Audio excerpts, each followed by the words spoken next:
I don't know what propelled you to embark on this journey. Some of us, like myself, very consciously found ourselves leaving the city and entering the wilderness because of our questions, our doubts, our "but what about" questions. Others of us were never welcome in the city to begin with. The wilderness has been your primary address for as long as you can remember. You have much to teach us. However we found ourselves here, look up, look up. You can see the stars out here in a way you never could inside the city gates. You're not as alone as you feel.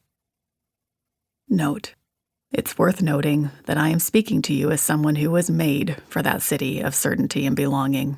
I mean, I'm a nice white lady who is married with kids. The city usually loves women like me. So when I left the city gates, it was on purpose, and it was a choice in some ways. But for many of us, we never belonged in the city.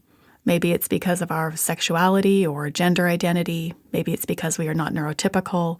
Maybe because of how we were raised or how we look or our body or how we move through the world. The city tends to value conformity, and for people like me, that's an actual possibility until it isn't. But for a lot of us, conformity isn't even possible, and so the city was never our home, which is important to name.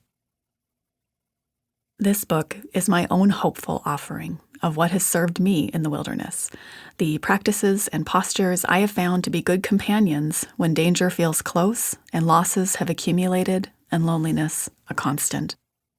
The tools you actually need or eventually use might be different, because you're gloriously, wonderfully different from me. That's one of the reasons why I tend to steer clear of prescriptive advice and how-to manuals or instructions. You will discern what will serve you and what you can release without my interference. What I'm offering are the knowings I arrived at the hard way, through mistakes and missteps and outright failures. These are the practices I still embrace in my daily life, the things I wish I had known when my back felt the final close of the city gate behind me with nothing but wilderness ahead. I hope to simply be alongside you as a companion for this time. Some of the practices might meet you right where you are. Others you'll remember in a few years when you need them. A few might not work for your own journey, and that's okay. In a lot of ways, I may have written the book I wish I would have had 20 years ago.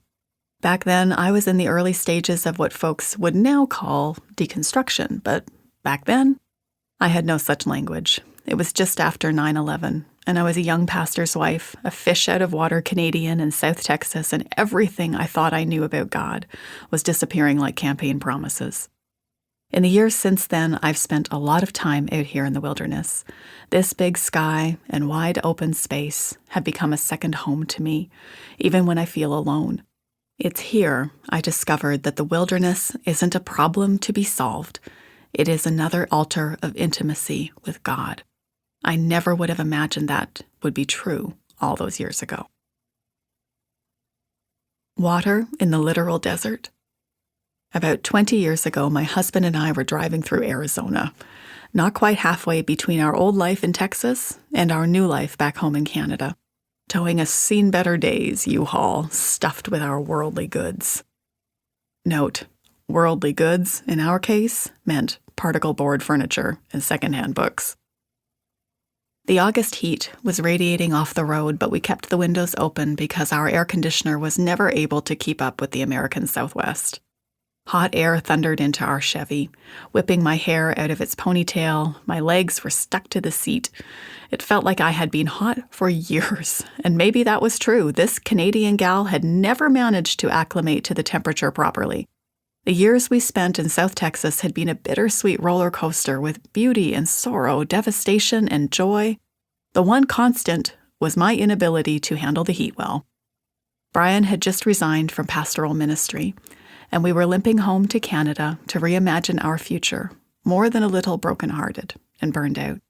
Once idealistic, I had become cynical about fog machines and voter guides. Brian may have been the one to leave his Jesus-y job behind, but I was the one losing my faith altogether. We were still grieving our latest miscarriage and questioning many of our experiences in full-time vocational ministry and the ways we were taught or expected to be in the world. Everything I knew about God had become a gigantic question mark, and everything I